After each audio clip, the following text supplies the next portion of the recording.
On November, at the age of 86, Pope Francis died after a long battle with health problems, mostly related to his advanced age.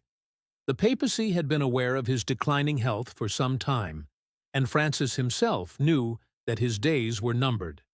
However, his passing still came as a shock to many around the world who saw him as an advocate for peace and understanding among different religions. As the world mourns the loss of this great leader, it's time to take a look at what happens now and how his successor will be chosen.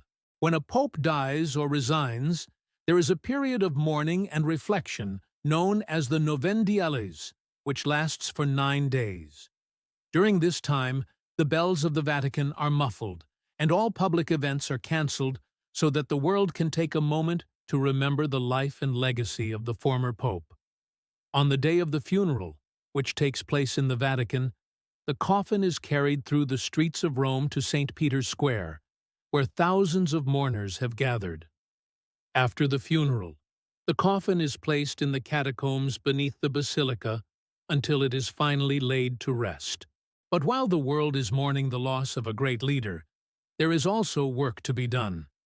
The Catholic Church has a system in place to ensure that there is always a pope, and that means that once the 9-day mourning period is over, it's time to start the process of electing a new pope. At the heart of this process is the College of Cardinals, a group of high-ranking clergy members who advise the pope and help him carry out his duties. It's the cardinals who will meet in a secret conclave to elect the new pope. But before they can do that, there are a few important things that need to happen first. The first order of business is to appoint someone to oversee the transition period between popes.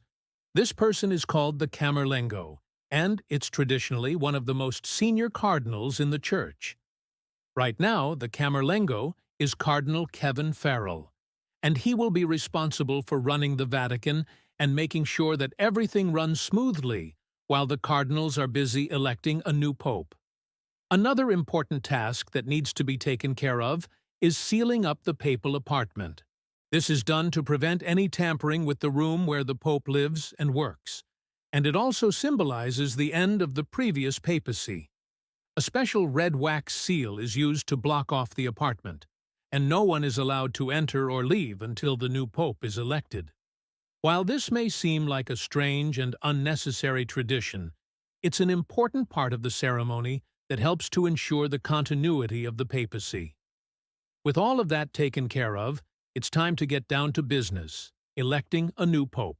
The first step in the process is for all cardinals under the age of 80 to travel to Vatican City and gather in the Sistine Chapel. Once they've all arrived, the voting can begin. The cardinals will meet in secret and vote for their favorite candidate.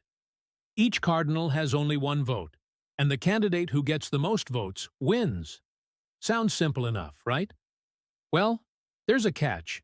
In order for someone to be elected pope, they need to get 2/3 of the votes. That means that if there are 120 cardinals eligible to vote, a candidate needs at least 80 votes to win. The voting continues each day until a candidate gets the required number of votes. If no candidate gets the necessary votes, then the ballots are burned, and the smoke from the fire is released into the air. This smoke is an important signal to the outside world. White smoke means that a pope has been elected, while black smoke means that the voting has continued into another day.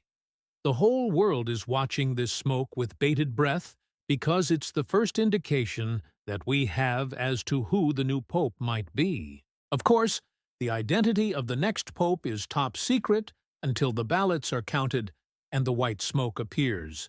But there are a few things that we do know about him.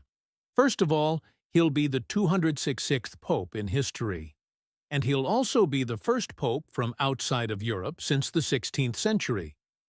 The fact that the next pope will be from Africa, Asia, or the Americas is a sign of the changing face of the Catholic Church. The Church is becoming more diverse, and the next pope will be a symbol of that diversity. While we don't know who the next pope will be, we do know that he'll have big shoes to fill. Pope Francis has been a beloved leader of the Church, and he's made significant contributions during his papacy. He's visited more countries than any other pope, and he's also reached out to other religions in an effort to promote peace and understanding. The next pope will have to continue this important work and carry on the legacy of Pope Francis. So, who are some of the leading contenders for the papacy? One of the front-runners is Cardinal Mario Grech, who is the current patriarch of the Greek Catholic Church of Alexandria. He's a well-known theologian, and he's also very active in promoting interfaith dialogue. Another strong contender is Cardinal Peter Turkson, who is the current Archbishop of Cape Coast in Ghana. He's a respected voice on issues related to poverty and social justice, and he would be the first African pope in history. Don't underestimate the odds of Cardinal Timothy Dolan, the current Archbishop of New York.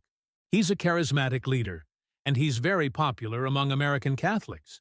Plus, the U.S. hasn't had a pope since the 19th century, so it could be due for a change. As the world waits for the next pope to be elected, it's important to remember the significance of this event.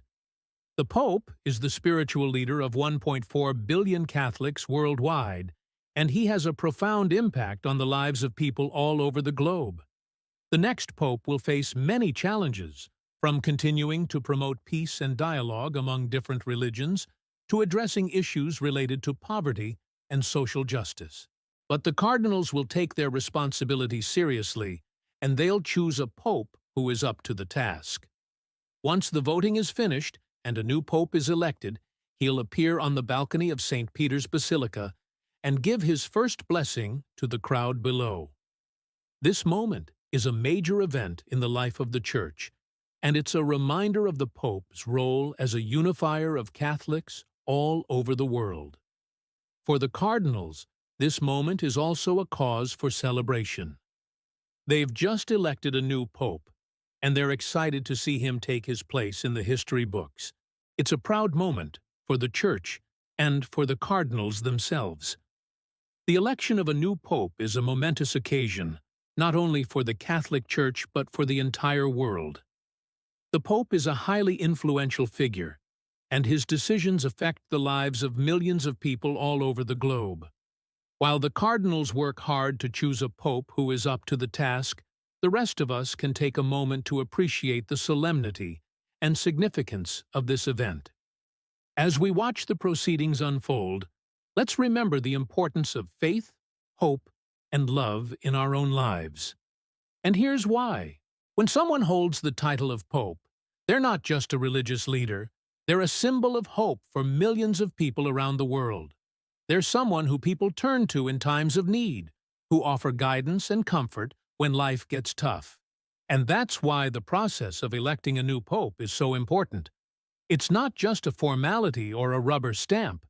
It's a chance to bring in a fresh perspective, someone who can lead the Church into the future and address the challenges that we face today. It's a time for the Church to come together and decide what direction it wants to take, what values it wants to uphold, and how it wants to serve the world.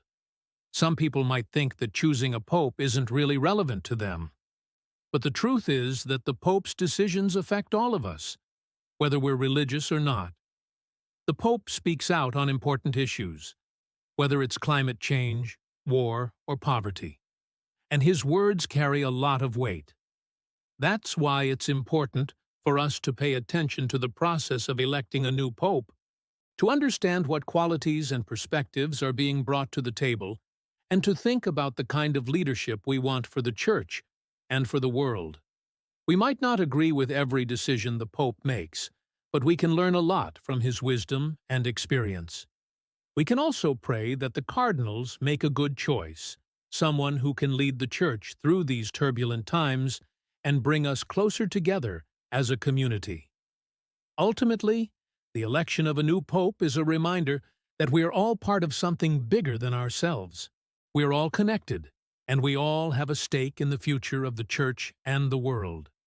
So let's take this opportunity to reflect on the importance of faith, hope, and love in our own lives, and to pray that the next pope carries these values forward.